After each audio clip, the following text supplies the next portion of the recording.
1.32 ଲକ୍ଷ ସରକାରୀ ପଦରେ ନିଯୁକ୍ତି ଯୋଜନା 1,32,000 ସରକାରୀ ପଦରେ ନିଯୁକ୍ତି ଯୋଜନା ଡିସେମ୍ବର ଶେଷ ସୁଦ୍ଧା ବିଜ୍ଞାପନ ଆଣିବେ ଏଜେନ୍ସି। ତ ବନ୍ଧୁଗଣ ଏହା ଯାହାକି ମୁଖ୍ୟମନ୍ତ୍ରୀଙ୍କ ଦ୍ୱାରା ସୂଚନା ଦିଆଯାଇଛି ଏବଂ ରିସେଣ୍ଟଲି ବର୍ତ୍ତମାନ ସମସ୍ତ ନ୍ୟୁଜ୍ ପେପରରେ ଆପଣଙ୍କୁ ଏହା ଦେଖିବାକୁ ମିଳିଯାଇଥିବ ଏବଂ ବିଭିନ୍ନ ନ୍ୟୁଜ୍ ଚ୍ୟାନେଲରେ ମଧ୍ୟ ଦେଖିବାକୁ ମିଳିଯାଇଥିବ। ତ ତାହାର ଆମେ ଡିଟେଲ୍ସ ଆସନ୍ତୁ ଏହି ଭିଡ଼ିଓରେ ଜାଣିବା ଏବଂ ଏହି ପେଜ୍କୁ ପାଇବା ପାଇଁ ଏହି ଇମେଜଟିକୁ ପାଇବା ପାଇଁ ଆମର ଟେଲିଗ୍ରାମ ଚ୍ୟାନେଲ ସହିତ ଯୋଡ଼ି ହୋଇଯାଆନ୍ତୁ କ୍ଲାसेସ୍ ଆଣ୍ଡ ଇନଫର୍ମେସନ୍ ନିଜେ ବି ସର୍ଚ୍ଚ କରିପାରିବେ କିମ୍ବା ଆମର ହ୍ୱାଟ୍ସଆପ୍ ଗ୍ରୁପ୍ ମଧ୍ୟ ଜଏନ୍ କରିପାରିବେ ଯାହାକି ଆମର ଡେସ୍କ୍ରିପସନ୍ରେ ଲିଙ୍କ୍ ମିଳିଯିବ ଡେଲି ଅପଡ଼େଟ୍ ସେଠାରେ ଆପଣ ପାଇପାରିବେ। ତ ରାଜ୍ୟରେ ଏହା ଯାହାକି ଖାଲି ପଡ଼ିଛି ଏତେ 1,32,000 ପଦବୀ ଖାଲି ପଡ଼ିଛି ସେଥିମଧ୍ୟରୁ 18,000 ରହିବ 18,700 କନିଷ୍ଠ ଶିକ୍ଷକ ରହୁଛି ଯାହାକି 18,788ଟି କନିଷ୍ଠ ଶିକ୍ଷକ ବା ସ୍କିମେଟିକ୍ ରହିବ ଯାହାକି ନିଯୁକ୍ତି ମେଲା ମାଧ୍ୟମରେ ସରକାର ଏହାକୁ ଫିଲ୍ଅପ୍ କରି ନିଯୁକ୍ତି ମେଲା ମାନେ ଯାହାକି ନର୍ମାଲ୍ ସିଲେକ୍ସନ୍ ପ୍ରୋସିଓର କରାଯିବ ତାପରେ ସେ ନିଯୁକ୍ତି ମେଲା ମାଧ୍ୟମରେ ଯାହାକି ଆପଏଣ୍ଟମେଣ୍ଟ ଲେଟର ଦିଆଯିବ। ତ ଏହା ହେଉଛି ସିଲେକ୍ସନ୍ ପ୍ରୋସିଓର। ତାପରେ ଏହି ମାସରେ 7ଟି ନିଯୁକ୍ତି ମେଲାର ଆୟୋଜନ କରାଯାଇଛି ମୋଟ 11,918ଟି ବିଭିନ୍ନ ବର୍ଗର ପଦବୀ ପାଇଁ ଯୋଗ୍ୟ ପ୍ରାର୍ଥୀଙ୍କୁ ନିଯୁକ୍ତି ପତ୍ର ବଣ୍ଟନ କରାଯିବାକୁ ସରକାର ନିଷ୍ପତ୍ତି ନେଇଥିବାର ସୂଚନା ମିଳିଛି।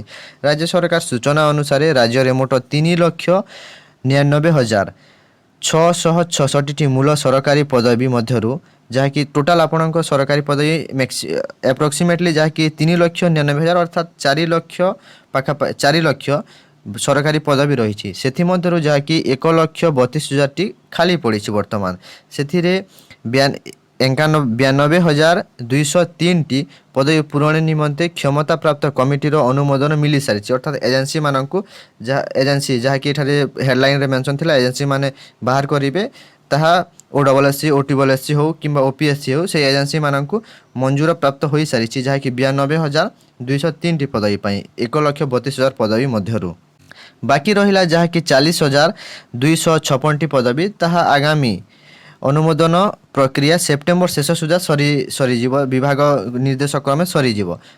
ବିଭାଗର ଅନୁମୋଦନ ହେଲା ପରେ ତାପରେ ବିଡ଼ିଂ କରାଯିବ ଏବଂ ତାପରେ ଯାହାକି ଡିସେମ୍ବର ପର୍ଯ୍ୟନ୍ତ ଆପଣଙ୍କ ନିଯୁକ୍ତି ସୁଯୋଗ ବା ଆଡ଼ଭର୍ଟାଇଜମେଣ୍ଟଟି ରିଲିଜ୍ ହୋଇଯିବ ଯାହାକି 40,256ଟି ପଦବୀ ପାଇଁ ନେକ୍ସଟ ଡିସେମ୍ବର ମଧ୍ୟରେ ଆପଣଙ୍କ ଆସିବାକୁ ଯାଉଛି ଭ୍ୟାକେନ୍ସି। ଦେଖିପାରୁଥିବେ ସମ୍ପୃକ୍ତ ନିଯୁକ୍ତି ଏଜେନ୍ସିଗୁଡ଼ିକ ଡିସେମ୍ବର ସୁଦ୍ଧା ଏସବୁ ପଦବୀ ନିମନ୍ତେ ବିଜ୍ଞାପନ ଜାରି କରିବେ ବୋଲି ସରକାରଙ୍କ ପକ୍ଷରୁ ପ୍ରସ୍ତୁତ ଆକ୍ସନ୍ ପ୍ଲାନ୍ କରାଯାଇଛି। ତ ଦେଖିପାରୁଥିବେ ଡିସେମ୍ବର ସୁଦ୍ଧା ଏହା ଆସିଯିବ। ତାପରେ ଆସନ୍ତୁ ସେହି 40,256ଟି ପଦବୀ ମଧ୍ୟରୁ କେଉଁ ବିଭାଗରେ କେତୋଟି ଭ୍ୟାକେନ୍ସି ଟୋଟାଲ ରହିଛି ତାହା ଆମେ ଜାଣିବା। ତ ଯାହାକି ଗଣଶିକ୍ଷା ବିଭାଗରେ ଯାହାକି ଟିଚର ଭ୍ୟାକେନ୍ସି ରହିବ 16,738ଟି ହାଇଏଷ୍ଟ ଭ୍ୟାକେନ୍ସି ରହୁଛି।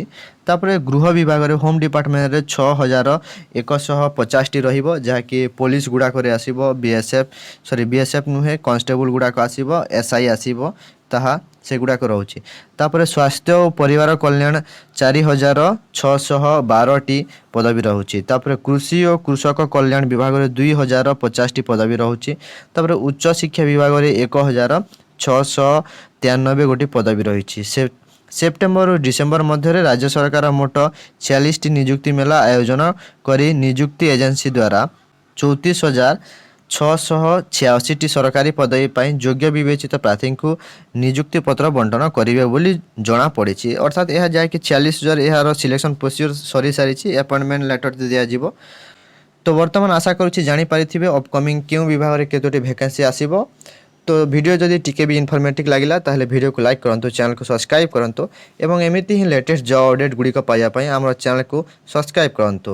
ଟେଲିଗ୍ରାମ ଚ୍ୟାନେଲରେ ଯୋଡ଼ି ହୋଇପାରିବେ ଏବଂ ହ୍ୱାଟ୍ସଆପ୍ ଚ୍ୟାନେଲରେ ମଧ୍ୟ ଯୋଡ଼ି ହୋଇପାରିବେ ତାହାର ଲିଙ୍କ୍ ଗୁଡ଼ାକ ଆମର ଡେସ୍କ୍ରିପସନ୍ରେ ମିଳିଯିବ କିମ୍ବା ଡାଇରେକ୍ଟ ବି ସର୍ଚ୍ଚ କରିପାରିବେ ଟେଲିଗ୍ରାମରେ କ୍ଲାसेସ୍ ଆଣ୍ଡ ଇନଫର୍ମେସନ୍। ଭିଡ଼ିଓକୁ ଶେଷ ପର୍ଯ୍ୟନ୍ତ ଦେଖିଥିବାରୁ ଧନ୍ୟବାଦ।